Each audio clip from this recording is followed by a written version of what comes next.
The debate में आपका स्वागत है। तो आमतौर पर जब हम किसी मेडिकल डायग्नोसिस की बात करते हैं, हाँ, चिकित्सा की दुनिया में बिल्कुल, तो हम ना एक तरह की सटीकता की उम्मीद करते हैं, मतलब बिल्कुल इंजीनियरिंग की तरह। जैसे अगर आपकी हड्डी टूट गई है तो एक्सरे में वो टूटी हुई सफेद लाइन साफ दिखती है और डॉक्टर बस उसकी ओर इशारा करके कहता है, देखिए समस्या यहाँ है, हम प्लास्टर लगाएंगे और ये ठीक हो जाएगा। हाँ, एक सीधा सा cause and effect, black and white. और सच कहूँ तो हमें चिकित्सा में ऐसी स्पष्टता बहुत सुकून देती है। लेकिन फिर आप मानसिक स्वास्थ्य की दुनिया में कदम रखते हैं, और विशेष रूप से एडिक्शन यानी लत की दुनिया में। जहाँ चीजें बिल्कुल भी स्पष्ट नहीं होती। बिल्कुल नहीं, और अचानक वो एक्सरे मशीन बेकार हो जाती है। हमारे पास ऐसा कोई स्कैन नहीं है जो बता सके कि किसी व्यक्ति की शराब या ओपियोइड की तलब असल में कितनी गहरी है। सही कहा। एडिक्शन को समझना तो मतलब मेडिकल साइंस के सबसे गहरे और जटिल रहस्यों में से एक रहा है। सदियों से हम इसे सिर्फ एक मनोवैज्ञानिक समस्या या फिर इच्छा शक्ति की कमी मानते आए हैं। और यही धुंधलापन आज हमारी चर्चा का केंद्र है। आज हम GLP-1 दवाओं के एक ऐसे आश्चर्यजनक प्रभाव पर बात कर रहे हैं जिसने मतलब न्यूरोलॉजी और एडिक्शन मेडिसिन की दुनिया को पूरी तरह से हिला कर रख दिया है। हाँ, ओज़ेम्पिक और विगोवी जैसी दवाएं। बिल्कुल, जो मूल रूप से टाइप 2 डायबिटीज और वजन घटाने के लिए बनाई गई थी, पर अब वो एडिक्शन के इलाज में चमत्कार दिखा रही हैं। स्रोत सामग्री स्पष्ट रूप से दिखा रही है कि ये दवाएं मस्तिष्क के रिवॉर्ड सिस्टम को पूरी तरह से बदल रही हैं। शराब, ओपियोइड, कोकीन और यहाँ तक कि जुए जैसी लत में भारी कमी आ रही है, जो कि विज्ञान के नजरिए से बहुत दिलचस्प है, लेकिन क्लिनिकल प्रैक्टिस के नजरिए से बेहद खतरनाक भी हो सकता है। और इसीलिए आज की बहस का मुख्य प्रश्न ये है कि क्या उभरते हुए शारीरिक जोखिमों को देखते हुए भी हमें आज मतलब इसी वक्त लत के इलाज के लिए GLP-1 दवाओं का उपयोग शुरू कर देना चाहिए? मेरा स्पष्ट मानना है कि हाँ, हमें ऐसा करना चाहिए। और मैं इस बात से बिल्कुल असहमत हूँ। देखिए, ओपियोइड और शराब का संकट एक धधकती हुई आग की तरह है जो हर दिन हजारों जानें ले रहा है। इन दवाओं के जो जीवन रक्षक फायदे सामने आ रहे हैं ना, उन्हें भविष्य के कुछ संभावित जोखिमों के डर से रोका नहीं जा सकता। मैं इस पूरे परिदृश्य को बहुत अलग तरीके से देखती हूँ। मुझे लगता है कि हम एक चमत्कारिक इलाज की उम्मीद में बहुत बड़ी गलती करने जा रहे हैं। गलती? आप ऐसा क्यों मानती हैं? क्योंकि देखिए, बिना FDA की मंजूरी के इसके गंभीर शारीरिक दुष्प्रभाव सामने आ रहे हैं, जैसे हड्डियों का खोखला होना, आंखों की रोशनी जाने का खतरा और मरीजों के दवा छोड़ने की बेहद उच्च दर। इन सब को देखते हुए लत के लिए इसका ऑफ लेबल उपयोग आज के समय में पूरी तरह से असुरक्षित और अपरिपक्व है। मुझे लगता है कि जोखिमों की बात करने से पहले ना हमें ये समझना होगा कि हम किस स्तर के संकट से जूझ रहे हैं। लत कोई ऐसी बीमारी नहीं है जिसे हम आराम से बैठकर ऑब्जर्व कर सकें। लोग सचमुच ओवरडोसेस से हर दिन मर रहे हैं। मैं उस बात को नकार नहीं रही हूँ, लेकिन मैं 2024 के डेटा का जिक्र करना चाहूंगा यहाँ। 1.3 मिलियन मरीजों यानी 13 लाख लोगों पर हुए एक विशाल अध्ययन में हमने देखा कि ओज़ेम्पिक का उपयोग करने वालों में शराब के अत्यधिक सेवन में 50% की कमी आई है। और इतना ही नहीं, जर्नल एडिक्शन के 2024 के डेटा के अनुसार ओपियोइड ओवरडोज में 40% की गिरावट आई है। और नेचर मेडिसिन में छपे 2,40,000 मरीजों के अध्ययन ने दिखाया कि आत्महत्या के विचारों में 73% की भारी कमी आई है। रुको, 73%? जी हाँ, 73%। ये सिर्फ आंकड़े नहीं है, ये बचाए गए जीवन है। देखिए, आंकड़े निश्चित रूप से प्रभावशाली हैं।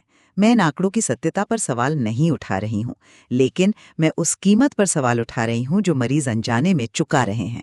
कैसी कीमत? चिकित्सा का सबसे पहला और बुनियादी सिद्धांत क्या है? प्राइमा नॉन नोसेरे, यानी सबसे पहले कोई नुकसान न पहुंचाएं।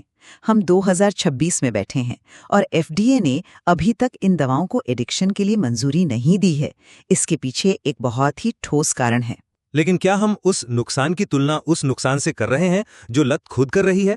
मेरा मतलब है, लत तो सीधे तौर पर जान ले रही है। बिल्कुल कर रहे हैं। आप जिस GLP-1 की बात कर रहे हैं, ग्लूकागॉन लाइक पेप्टाइड 1, ये आंतों में बनने वाले एक हार्मोन का कृत्रिम रूप है जो शरीर को बताता है कि हमारा पेट भर गया है। लेकिन जब हम इसे बाहर से देते हैं तो शरीर में कुछ बहुत ही हिंसक बदलाव आते हैं। हिंसक? ये शब्द शायद थोड़ा ज्यादा है।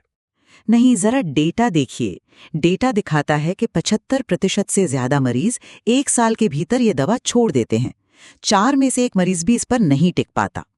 लेकिन दवा छोड़ने के पीछे अक्सर गैस्ट्रोइंटेस्टिनल समस्याएं होती हैं, है ना? जैसे मतली या उल्टी। वो तो प्रबंधनीय है। सिर्फ मतली नहीं है, जब मरीज इस दवा पर होते हैं तो वे इतने कुपोषण के शिकार हो जाते हैं कि उनका शरीर अपनी ही मांसपेशियों को खाने लगता है। जो वजन कम होता है ना, उसमें 40% तक लीन मसल होती है। हम सार्कोपेनिया की बात कर रहे हैं। और सबसे डरावना हिस्सा पता है क्या है? जब वे 75% लोग दवा छोड़ते हैं तो शरीर में एक भयानक मेटाबॉलिक क्रैश होता है। वसा या फैट बहुत तेजी से वापस आता है, लेकिन वो खोई हुई मांसपेशी कभी वापस नहीं आती। तो आपका कहना है कि वे पहले से भी बदतर शारीरिक स्थिति में आ जाते हैं? बिल्कुल। एक एडिक्शन से जूझ रहे व्यक्ति को, जो पहले से ही शारीरिक रूप से कमजोर है, ऐसी दवा देना जो उसकी मांसपेशियों को नष्ट कर दे, क्या ये वास्तव में इलाज है? देखिए, मांसपेशियों के नुकसान वाली बात महत्वपूर्ण है, मैं मानता हूं, लेकिन हम यहाँ एक बहुत बड़ी चीज को अनदेखा कर रहे हैं। आप कह रही हैं कि लोग दवा छोड़ देते हैं, इसलिए हमें ये इलाज नहीं अपनाना चाहिए। हाँ, क्योंकि अनुपालन या अडेरेंस बहुत कम है। पर JCI इनसाइट का 2024 का ट्रायल इस बात को बहुत स्पष्ट रूप से समझाता है। शराब की खपत में जो 40% की कमी आई थी, शोधकर्ताओं ने साबित किया कि वो सिर्फ इसलिए नहीं थी कि मरीजों को मतली महसूस हो रही थी। मतलब जब मतली खत्म हो गई ना, तब भी उनका शराब पीने का मन नहीं किया, क्योंकि दवा उनके सिस्टम में थी, उनके दिमाग पर असर कर रही थी। बिल्कुल, और यही तो चमत्कार है। हमें समझना होगा कि दवा दिमाग में क्या कर रही है। जिन मरीजों को एडिक्शन होता है, उनके दिमाग में एक लगातार शोर चलता रहता है, क्रेविंग। हाँ, जिसे हम एडिक्शन नॉइज कह सकते हैं। ये हर पल उन्हें याद दिलाता है कि उन्हें अगली ड्रिंक या अगला शॉट चाहिए। जब मरीज शराब या ओपियोइड लेता है तो मस्तिष्क के वेंट्रल स्ट्रिएटम में डोपामाइन का एक विशाल स्पाइक आता है। ये वो हिस्सा है जो इनाम या रिवॉर्ड को प्रोसेस करता है। Dopamine pathway. सही।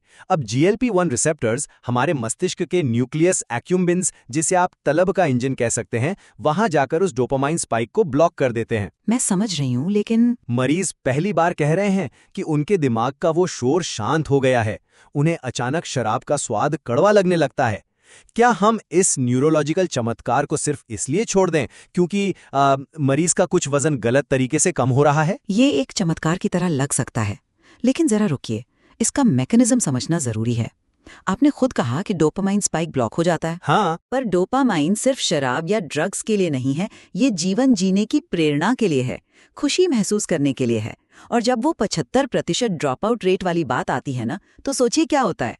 क्या होता है? जब मरीज 1 साल बाद वो दवा छोड़ता है तो उसका दिमाग, जिसका रिवॉर्ड सिस्टम इतने समय तक दबा कर रखा गया था, अचानक से वापस पुरानी स्थिति में आ जाता है।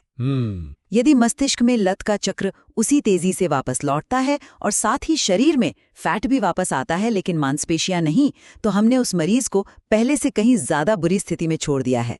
वो शारीरिक और न्यूरोलॉजिकली दोनों तरह से टूट चुका है। ये गंभीर चिंता है। हाँ, लेकिन मुझे लगता है कि यह तर्क लत की जमीनी हकीकत से बहुत दूर है। मैं आपसे एक सीधा सवाल पूछता हूं। पूछिए। क्या हम किसी कैंसर के मरीज को कीमोथेरेपी देने से केवल इसलिए मना कर देते हैं क्योंकि इसके बहुत गंभीर साइड इफेक्ट्स हैं? कीमोथेरेपी? हाँ, मतलब कीमोथेरेपी से बाल झड़ते हैं, भयंकर कमजोरी आती है और कई लोग इलाज बीच में ही छोड़ देते हैं। लेकिन फिर भी हम वो इलाज देते हैं क्योंकि कैंसर एक जानलेवा बीमारी है। आपकी ये उपमा शक्तिशाली है, लेकिन तकनीकी रूप से थोड़ी गलत है। कैसे गलत है? लत भी तो ठीक वैसी ही एक जानलेवा बीमारी है। ओपियोइड संकट में फंसा व्यक्ति अगले 24 घंटों में ओवरडोज से मर सकता है। उसके लिए 1 साल बाद दवा छोड़ने का जोखिम आज उसकी जान बचाने के लाभ के सामने कुछ भी नहीं है। देखिए, कीमोथेरेपी और GLP-1 में एक मूलभूत अंतर है जिस पर हमें ध्यान देना चाहिए। कीमोथेरेपी एक निर्धारित समय का इलाज है। आप इसे कुछ महीनों के लिए देते हैं, कैंसर सेल्स को मारते हैं और फिर इलाज बंद कर देते हैं। लेकिन GLP-1 दवाएं आजीवन उपयोग के लिए डिजाइन की गई हैं। तो क्या हुआ? कई दवाएं आजीवन ली जाती हैं, पर ये शरीर के मेटाबॉलिज्म को स्थायी रूप से हैक करने जैसा है। और अगर हम मान लें कि मरीज दवा पर टिका रहता है, जो कि बहुत कम लोग करते हैं, तो शरीर को लंबी अवधि में जो कीमत चुकानी पड़ती है, उसे सिर्फ कुछ साइड इफेक्ट्स कहकर खारिज नहीं किया जा सकता। आप 2024 के JMA अध्ययन की ओर इशारा कर रही हैं, है ना? जी हाँ, बिल्कुल। और 2026 के उस विशाल अध्ययन की ओर भी, जिसमें 1,46,000 वयस्क शामिल थे। हम यहाँ सिर्फ मांसपेशियों के नुकसान की बात नहीं कर रहे हैं। इन अध्ययनों ने स्पष्ट रूप से दिखाया है कि GLP-1 के उपयोग से कूल्हे और रीढ़ की हड्डी के घनत्व यानी बोन मिनरल डेंसिटी में भारी कमी आती है। बोन डेंसिटी का कम होना, हाँ, ये डेटा में है। ये दवा शरीर को ऐसा सिग्नल देती है जिससे वो अपनी ही हड्डियों को अंदर से खोखला करने लगता है। इसके कारण ऑस्टियोपोरोसिस और गाउट के मामले तेजी से बढ़े हैं। अब सोचिए, एक लत से जूझ रहे व्यक्ति को, जिसकी जीवन शैली पहले से ही बहुत अव्यवस्थित होती है, हम एक ऐसी दवा दे रहे हैं जो उसकी हड्डियों को भुरभुरा बना रही है, और इसके लिए कोई सख्त व्यायाम प्रोटोकॉल भी नहीं दिया जाता। हाँ, मैं हड्डियों के घनत्व वाले डेटा को चुनौती नहीं दे रहा हूं, वो एक प्रमाणित तथ्य है। लेकिन हमें उस संदर्भ को नहीं भूलना चाहिए जिसमें हम काम कर रहे हैं। कौन सा संदर्भ? National institute on drug abuse के शोधकर्ताओं ने कहा है कि ये खोज मस्तिष्क विज्ञान के लिए पिछले 50 सालों की सबसे बड़ी सफलता हो सकती है। हम प्रीफ्रंटल कॉर्टेक्स, जो दिमाग का ब्रेक है, और न्यूक्लियस एक्युम्बेंस, जो दिमाग का इंजन है, के बीच के संवाद को ठीक कर रहे हैं। क्या हम ओपियोइड महामारी जैसी भयानक स्थिति में हड्डियों के घनत्व में कमी को एक आवश्यक ट्रेड ऑफ के रूप में स्वीकार नहीं कर सकते? मुझे लगता है कि ये एक बहुत ही खतरनाक ट्रेड ऑफ है। लेकिन चिकित्सा में हर चीज एक ट्रेड ऑफ है। आप कोई भी जीवन रक्षक दवा लें, उसके साइड इफेक्ट्स होते हैं। अगर मरीज जिंदा ही नहीं बचेगा तो वो अपनी मजबूत हड्डियों का क्या करेगा? मैं आपकी हताशा समझती हूँ, लेकिन एक और ट्रेड ऑफ है जिसके बारे में आप बात नहीं कर रहे हैं, और वो है NaION का खतरा। आंखों वाला अध्ययन? जी, हार्वर्ड के एक बड़े अध्ययन ने ये स्थापित किया है कि सेमाग्लूटाइड, जो कि ओजेम्पिक का एक्टिव घटक है, लेने वाले मरीजों में NaION का जोखिम 4 से 7 गुना बढ़ जाता है। Non arteritic anterior ischemic optic neuropathy. बिल्कुल, आसान शब्दों में कहें तो ये आंखों की ऑप्टिक नर्व की एक ऐसी स्थिति है जो अचानक और स्थायी दृष्टिहीनता यानी अंधेपन का कारण बनती है। डायबिटीज की दवाएं ब्लड शुगर और मेटाबॉलिज्म में इतनी तेजी से बदलाव करती हैं कि ऑप्टिक नर्व को खून की आपूर्ति बाधित हो सकती है। जब 2024 में ये डेटा बाहर आया ना, तो हफ्तों के भीतर ही मुकदमे शुरू हो गए थे। हाँ, वो काफी चर्चा में था। अब सोचिए, एक मरीज अपनी शराब की लत का इलाज कराने क्लिनिक आता है। आप उसे बिना FDA के स्पष्ट प्रोटोकॉल के ये दवा देते हैं, और कुछ महीनों बाद वो हमेशा के लिए अंधा हो जाता है। देखिए, क्या हम अभी भी ऐसे एक स्वीकार्य ट्रेड ऑफ मानेंगे? सैद्धांतिक खतरे और वास्तविक खतरे के बीच का अंतर तब खत्म हो जाता है जब कोई व्यक्ति अपनी आंखों की रोशनी खो देता है। ये एक बहुत ही भावुक करने वाला तर्क है, लेकिन हमें पूर्ण संख्याओं को देखना होगा। पूर्ण संख्याएं? हाँ, NaION का खतरा 4 से 7 गुना बढ़ जाता है। ये सुनने में बहुत डरावना लगता है, लेकिन आधारभूत स्तर पर यह बीमारी अत्यंत दुर्लभ है। मतलब दुर्लभ का 7 गुना भी दुर्लभ ही रहता है। इसके विपरीत ओपियोइड ओवरडोज या शराब से लिवर फेल होना कोई दुर्लभ घटना नहीं है। ये हर दिन 100% निश्चितता के साथ लोगों को मार रहा है। लेकिन हम जानबूझकर एक स्वस्थ अंग को जोखिम में डाल रहे हैं। और हम एक नष्ट हो चुके जीवन को बचा भी रहे हैं। जरा सोचिए, ये दवा कैसे काम कर रही है। ये सिर्फ लत को नहीं रोक रही, ये इच्छा या क्रेविंग के पूरे कॉन्सेप्ट को ही बदल रही है। मरीज जुए की मेज के पास से गुजरते हैं और उन्हें वहां बैठने की इच्छा ही नहीं होती। ये एक इतना गहरा और शक्तिशाली मैकेनिज्म है कि इसे सिर्फ इसलिए ताले में बंद करके नहीं रखा जा सकता क्योंकि हमारे पास अभी तक इसका 100% सुरक्षित वर्जन नहीं है। पर सुरक्षा का एक न्यूनतम स्तर तो होना चाहिए ना? लत के मरीजों के पास सुरक्षित, सटीक और साइड इफेक्ट रहित दवा का सालों तक इंतजार करने का समय नहीं है। वे आज मर रहे हैं। समस्या ये है कि लत चिकित्सा का हमारा बुनियादी ढांचा इन दवाओं के लिए बिल्कुल तैयार नहीं है। आप जिस मैकेनिज्म की बात कर रहे हैं वो एंडोक्राइन सिस्टम और न्यूरोलॉजी का एक बहुत ही जटिल मिश्रण है। तो जब कोई मरीज एडिक्शन के लिए क्लिनिक जाता है तो उसका इलाज एक मनोचिकित्सक या एडिक्शन विशेषज्ञ करता है, न कि कोई एंडोक्राइनोलॉजिस्ट। बहाना नहीं हुआ। प्रशिक्षण रातों रात नहीं होता। यदि आज कोई लत विशेषज्ञ ओजेम्पिक लिखता है तो क्या वो हड्डियों के घनत्व की निगरानी करेगा? क्या वो सार्कोपेनिया का प्रबंधन करेगा? क्या उसे पता है कि दृष्टिहीनता के शुरुआती लक्षणों को कैसे पहचाना जाए? नहीं। जब तक FDA एक उचित बहुविषयक प्रोटोकॉल के साथ इसे मंजूरी नहीं देता, तब तक इन दवाओं का उपयोग करना एक ऐसे अंधेरे कमरे में तीर चलाने जैसा है जहां हमें ये भी नहीं पता कि निशाना क्या है। हम एक सार्वजनिक स्वास्थ्य आपदा को हल करने के चक्कर में अनजाने में एक नई आपदा को जन्म दे सकते हैं। मैं मानता हूं कि बुनियादी ढांचा अभी आदर्श नहीं है, लेकिन इस पूरी चर्चा के आधार पर मुझे लगता है कि हमें अपनी प्राथमिकताओं को स्पष्ट करना होगा। मेरी स्थिति इस बात पर दृढ़ है कि GLP-1 दवाओं के न्यूरोलॉजिकल प्रभाव लत के खिलाफ चिकित्सा इतिहास में अब तक का सबसे शक्तिशाली उपकरण है।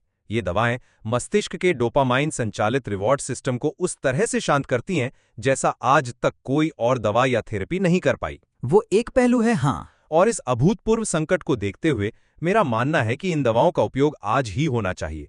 हमें परफेक्शन या एक आदर्श प्रोटोकॉल के इंतजार में उन लोगों को मरने के लिए नहीं छोड़ना चाहिए जिन्हें आज बचाया जा सकता है। और मेरी स्थिति ये है कि चिकित्सा में परफेक्शन की मांग कोई नहीं करता, लेकिन सुरक्षा के बुनियादी स्तर से समझौता नहीं किया जा सकता। 75% से ज्यादा मरीजों का इलाज छोड़ देना, हड्डियों का खतरनाक स्तर तक क्षरण होना और स्थायी दृष्टिदोष का वो वास्तविक खतरा, ये सभी स्पष्ट रूप से संकेत देते हैं कि हम इस दवा के तंत्र को अभी पूरी तरह से नहीं समझते हैं। खैर, ये तो रिसर्च का विषय है। बिल्कुल, और इसीलिए बिना उचित क्लिनिकल ट्रायल और FDA की स्पष्ट गाइडलाइंस के लत के लिए इसका अंधाधुंध उपयोग करना एक अपरिपक्व और अत्यधिक खतरनाक कदम है, जो अंततः मरीजों को ही सबसे ज्यादा नुकसान पहुंचाएगा। हालांकि हम इस बात पर पूरी तरह से असहमत हैं कि क्लिनिक में इन दवाओं का उपयोग आज से ही शुरू होना चाहिए या नहीं, लेकिन मुझे लगता है कि इस चर्चा में एक बिंदु ऐसा है जिस पर हम दोनों के विचार मिलते हैं। बिल्कुल। और वो ये है कि GLP-1 दवाओं ने एडिक्शन को समझने के हमारे वैज्ञानिक और सामाजिक दृष्टिकोण को हमेशा के लिए बदल दिया है। हाँ, ये सच है। जिस तरह से ये एक साधारण गट हार्मोन मस्तिष्क के रिवॉर्ड सर्किट में हस्तक्षेप करता है, उसने इस बात को हमेशा के लिए साबित कर दिया है कि लत सिर्फ एक नैतिक विफलता या चरित्र की कमजोरी नहीं है। बिल्कुल नहीं है। ये एक बहुत ही वास्तविक, गहरी जैविक और न्यूरोलॉजिकल बीमारी है। ये एक बहुत ही महत्वपूर्ण बात है। इस विज्ञान ने लत से जुड़े उस सामाजिक कलंक को कम करने में काफी मदद की है। मतलब स्रोत सामग्री में इस क्रांतिकारी विज्ञान और इसके दीर्घकालिक प्रभावों के बारे में अभी बहुत कुछ ऐसा है जो सामने आना बाकी है। सोचिए, ओजेम्पिक की कहानी एक साधारण डायबिटीज की दवा के रूप में शुरू हुई थी, है ना? और आज हम ये चर्चा कर रहे हैं कि कैसे ये लत को खत्म कर रही है। यहां तक कि इसके प्रभाव डिमेंशिया और पार्किंसंस जैसी बीमारियों पर भी देखे जा रहे हैं। ये चिकित्सा विज्ञान की एक ऐसी यात्रा है जो अभी शुरू ही हुई है। ये वास्तव में सिर्फ हिमखंड का सिरा है। तंत्रिका विज्ञान में अभी बहुत बड़े खुलासे होने बाकी हैं। तो हमारे श्रोताओं के लिए आज का अंतिम विचार ये है कि क्या हम उस धुंधले एक्सरे को स्वीकार करने के लिए तैयार हैं?